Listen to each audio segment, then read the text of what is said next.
is nothing. Only warm primordial blackness. You're conscious ferments in it. No larger than a single grain of malt. You don't have to do anything anymore. Ever. Never, ever. Never, ever, ever, baby. An inordinate amount of time passes. It is utterly void of struggle. No ex-wives are contained within it. Yes, it is. An awareness creeps up on you. A mass lies hidden in your dead angle, soaking in some lurid acidic sauce. It's bloated and shameful. A ball of meat surrounding you. This is a terrible line of questioning, and it will only lead to more awareness of the meat thing.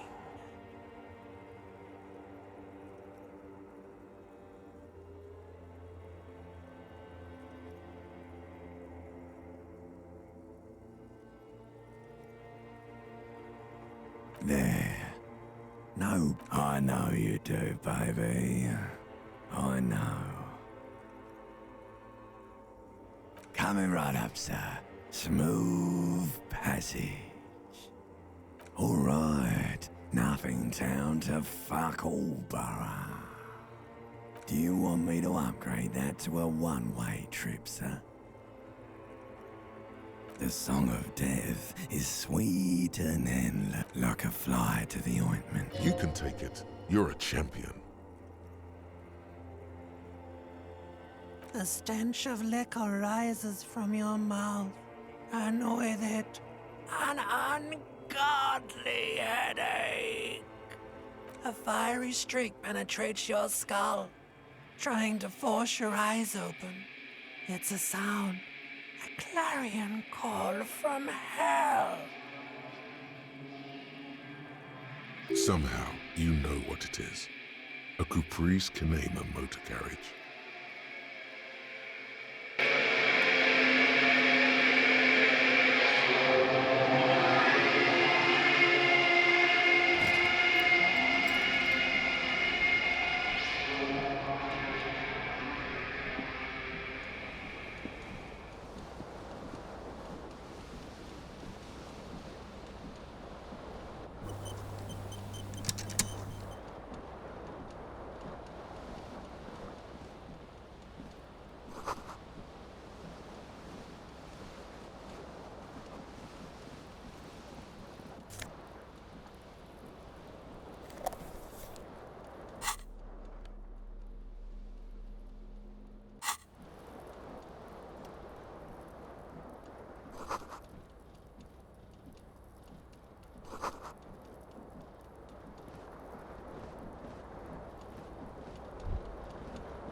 The window stands broken in its frame. Cold wind blows in. The shards face outward. Whatever broke this window came from the inside. A fine web of scarring covers the back of your right hand, but none of it is recent. More likely a projectile than a held object. There are no fragments on the floor from pulling a tool back in after impact. Something you've done before. It is too large for a bullet, yet too small for a piece of furniture. You're looking for something heavy and larger than your fist. The single green shoe you found fits the hole almost as well as your foot. It would have also been heavy enough if thrown with force. Congratulations, you smashed the window with your own shoe. Now you only have one. If you're lucky, you could still find the other one on the balcony outside. The door, you mean, Someone else took your shoe off and smashed the window with it. This person also forced the drinks on you.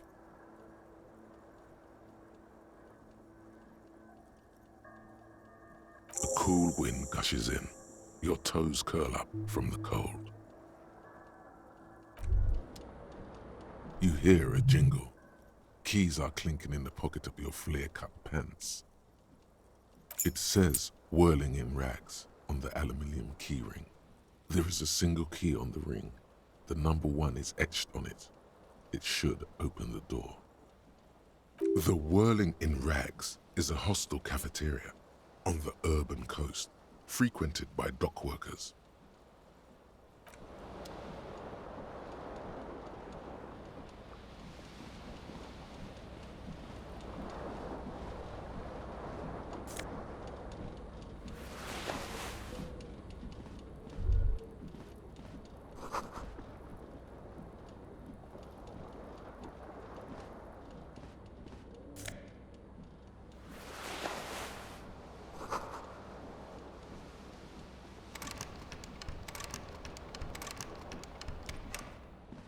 A mirror hangs above a bent and broken sink. In a fierce discharge of masculine energy, someone has ripped half the faucet off. Was this not the same Elon that founds empires and lays waste to cities, virile, uncaring towards the little things? Probably not, no. Hot water sprays from the faucet's base, and steam covers the mirror. You cannot see yourself, just a vague impression of a man. Suddenly, you realize you have no memory of the face that awaits you there, underneath the soft vapor.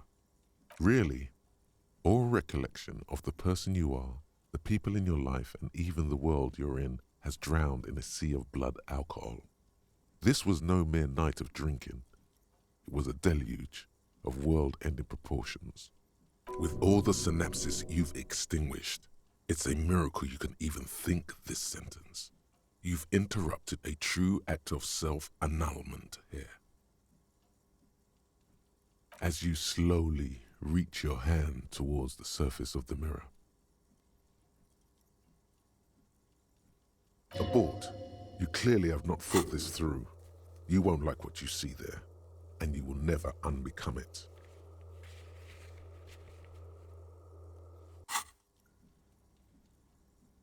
Yeah, there is definitely something wrong with it.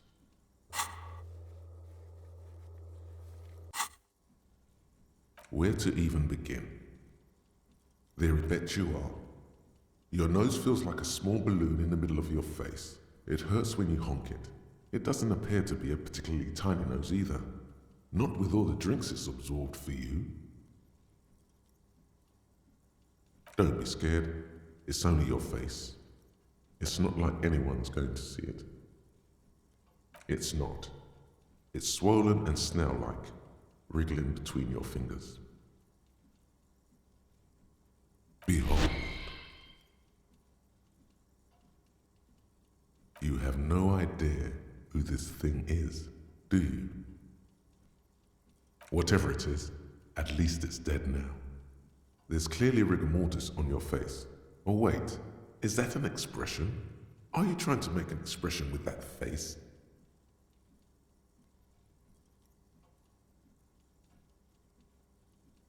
Please stop. It's horrible. You're scaring yourself. You couldn't stop if you wanted to. It's neurological.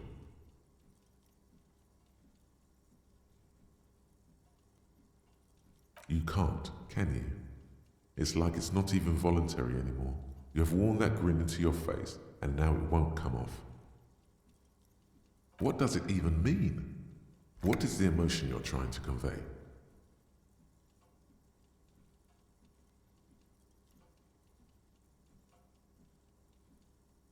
There might have been, 10 years ago. It's little more than a cadaverous spasm now.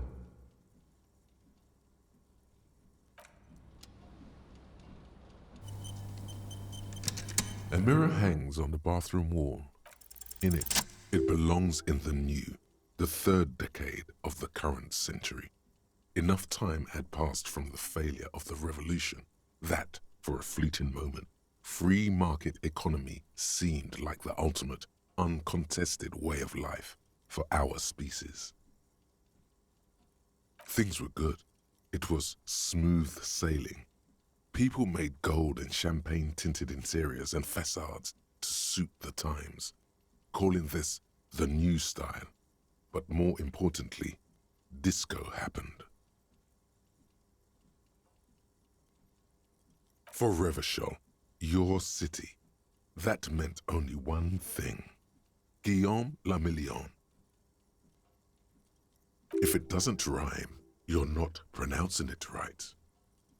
Out of the dazzling swirl of disco music, in an open-air boîte de nuit somewhere in Revachol West, Guillaume's blonde mane appeared on the screen. He sang some bullshit.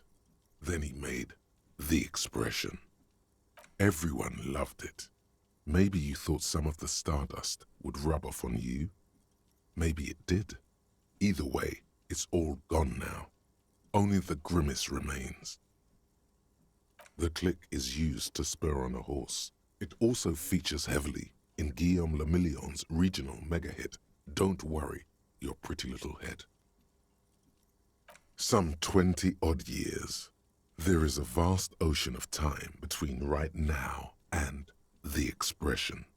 Looking good on you, or anyone. Humanity has run aground in that time. It's a different world now. The expression is a relic. You have some understanding of the near history of disco. The rest is darkness, aside from the useless fact that the motor carriage outside was a caprice cinema. It doesn't have to be. You can swoon over Guillaume and his champagne-corked smile whenever you want to. Maybe some of the stardust will return.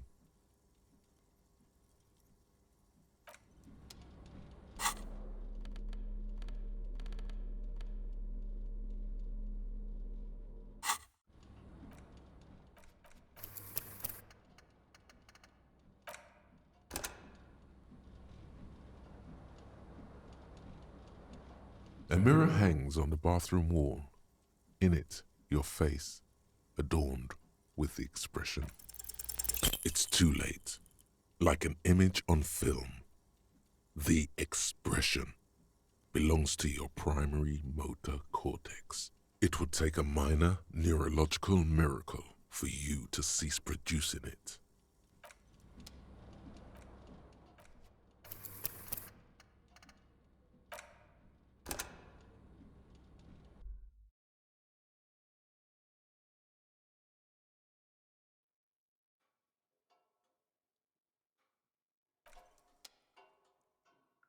A mirror hangs on the bathroom wall. In it, it's too late. Like an image on film. The expression belongs to your primary motor cortex. It would take a minor neurological miracle for you to cease.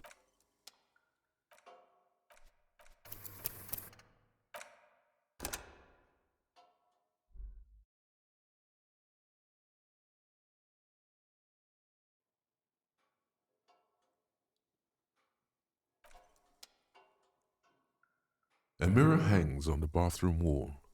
In it,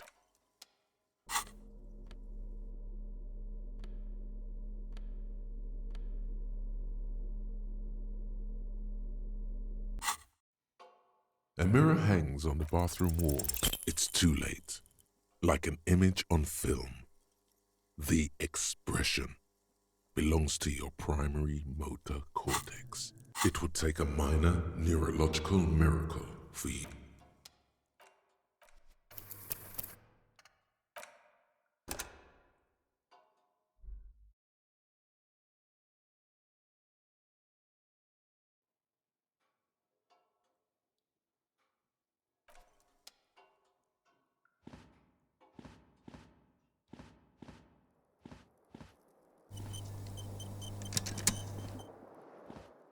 This fan has two chain pull switches. One ends in a tiny fan, the other in a light bulb. A truly horrific necktie has somehow attached itself to one of the blades. Or has it been consigned there as punishment? You feel as though this creature is your friend and wants to reattach itself to your neck so that you may continue your adventures together in this strange world. You swoop up and catch the tie. Snap! It's released from the blade. Warning, warning, the necktie is no longer contained.